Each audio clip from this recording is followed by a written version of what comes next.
Баштайбыз. Урматтуу телекөрүүчүлөр, бүгүн да биз сиздер менен ошол ислам динине байланышкан түшүнүктөр тегерегинде сухбатыбызды улантабыз. Буга чейин ошо ислам түшүнүктөрү, ислам дини талап кылган түшүнүктөр коомдо кандай кабыл алынып атат жана коом ал түшүнүктөргө кандай баа берип атат, аны кандай түшүнүп атат, ошондон улам биз ушул чыгып атканыбыз, ошондон улам ислам дини кайсыдыр бир нерсени кандай түшүндүрөт? Ошого аныктык киргизип коюу, кээ бир челленишке маселелерди чечүүгө аракет кылуу. Албетте биздин сиздердин сотуңуздарга койгон чечимдерибизди текшериңиздер, изилдеңиздер, катасы болсо бизди оңдоңуздар. Албетте биз оңдогондорго дуа кылабыз жана оңолгонго аракет кылабыз. Аллах субханаху ва тааланын дининде, ислам дининде иман маселесин биз айтып келебиз, 6 нерседен улам билебиз деп. Бул Аллахка иман келтирүү, пайгамбарларына, китептерине, периштелерине, акыретке жана жакшылыгы, жамандыгы Аллахтан боло турган тагдырга дедик. Бүгүн ушул акырет маселесин чечип көрөлү. Акырет деген түшүнүк өзү сөз маанисинде акыр деген сөздү айтат. Акырет, ошо акыркы этап, жашоонун акыркы этабы. Кээ бир биздин окумуштууларыбыз адам жашоосун этаптарга бөлүп карагандары бар. Мисалы үчүн эненин курсагындагы жашоо, андан кийин мынау жашоо, анан көрдөгү жашоо, анан кыяматтан наркы жашоо деп 4 этапка бөлүп карагандар бар. Кээ бирлери алмисакты да коет, ошол учурдагы жашоо, андан кийин рухтардын жашоосу, анан эненин курсагындагы жашоо, анан барзах, ушундай мынау жашоо, анан барзах деп бөлүп карайт. Но биз айткан нерсе акырет деген маселеде мен ошол адамдын мынау жашоосунан кийинки жашоо.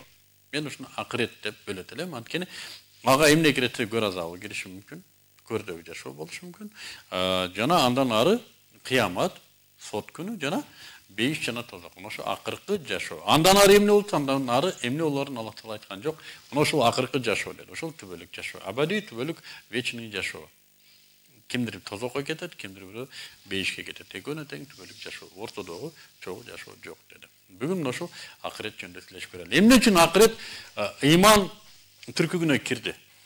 Биринчи ошого акыл калчып көрөлү. Анткени эгер адам Кудайга ишенип туруп, анын алдына барууга ишенбесе, анын Кудайга ишенгенинен натыйжа жок.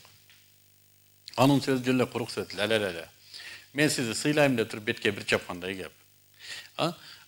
Кудайга ишенүү демек ага мен кайтып барам, анын алдында эсеп кысап беремин деп этикат кылуу менен бекемделет.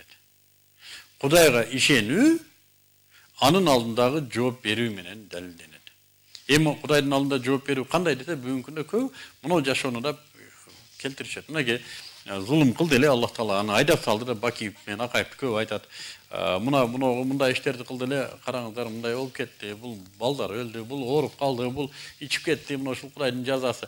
Албетте биз муну билбейбиз, бул кайып маселеси, Аллахтын жазасы, балким бул рахматы же нематы, аны билбейбиз. Акыйкатын Аллах субханаху ва таала өзү билет. Бирок биз Аллах Таала берген маалыматка карасак, бул жашоодо жазаны да Аллах Таала көбүн түшүндүргөн. Кайсыдыр бир элде бузукулук ачыкка чыкса, караңыздар мына. Кайсыдыр бир элде бузукулук ачыкка чыга турган болсо, ал элге ата бабасы үчүктап түшүнө кирбеген ооруларды жөнөтөм дейт. Мына жашоонун жазасы. Кайсыдыр бир элде соодагерлери таразадан уурдай турган болсо, ал элди чет мамлекеттерге башкартып коёмун, байлыктарын ташып кетет деди. Окшош нерсени байкап атаңарбы? Окшоштуктар бар экен биздин реалдуулук менен.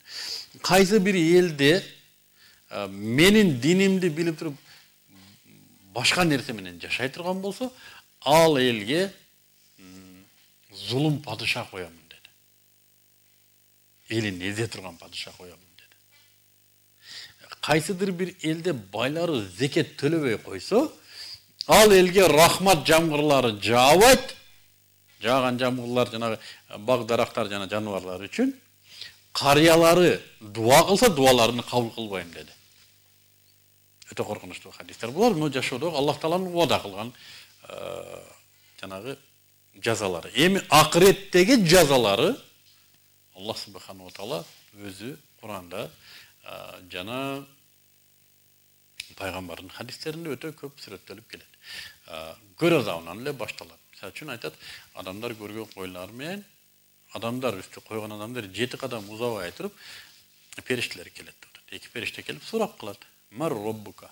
Senin Rabbin kim? Biz jörgen adamı Allah Taala jörgen adamı tanıysın mı? Sen dinin kaysı? Plus birinci egzamin başladı.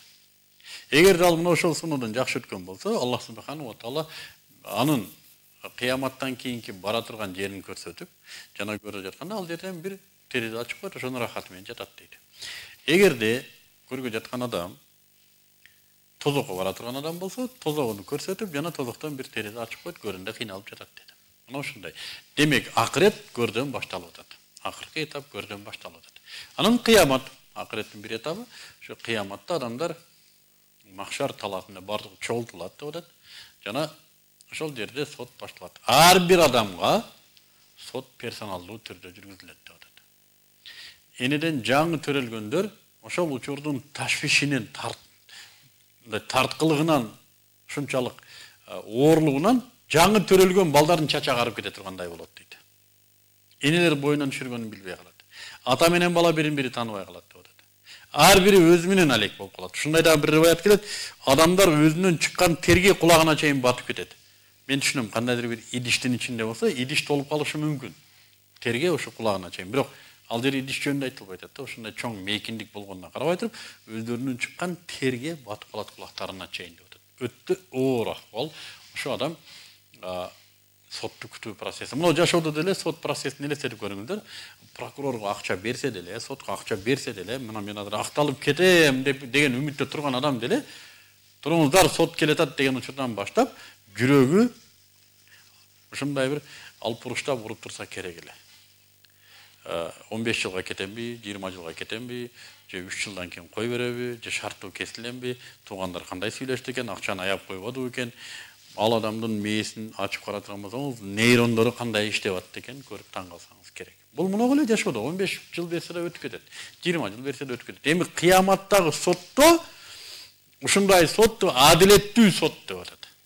Адамдар ошол жерде да митайымдык кылат экен да ал сотто келип. Жок, мен муну максатта айтканмын.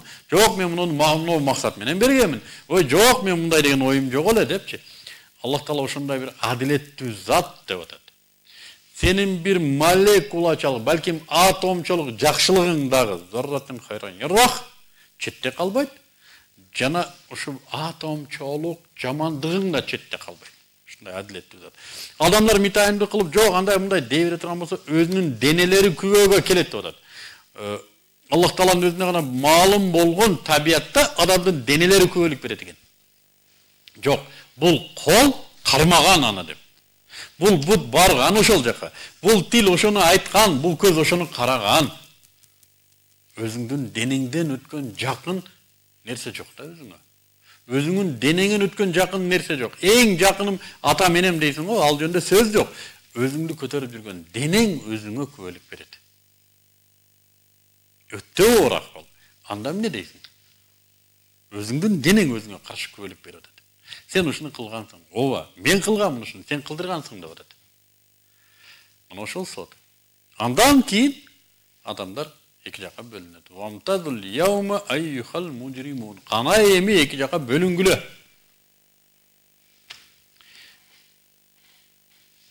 Бейишке кеткендер бейишке, тозокко кеткендер тозокко. Мына алар ошол жакта, ошол учурдан баштап түбөлүктүүлүк башталат деп атат. Акыркы мусулман бейишке кирет, акыркы капыр тозокко кирет, ошондан баштап акыркы жашоо, акыркы этабы бүтөт. Түбөлүктүүлүк. Андан ары өлүм жок. Тозокто олар түбөлүк. Канча убакыт түбөлүк, убакыт жок. Убакыттын өзү өлтүрүлөт, убакыт жок. Убакыттын өзү өлтүрүлөт. Алар бүттү тозокто калат. Жабылат тозоктун эшиги. Жана бейишке чыккандар. Бүттү. Убакыт жок. Муногу нерсени түшүнүү, ошол нерсеге ыйман келтирүү, бейиштен үмүт кылып тозоктон качуу, муногу жашоодо адамдарды өстүрөт. Ошон үчүн ыймандын негизги устундары катары акыретке ишенүү киргизилген.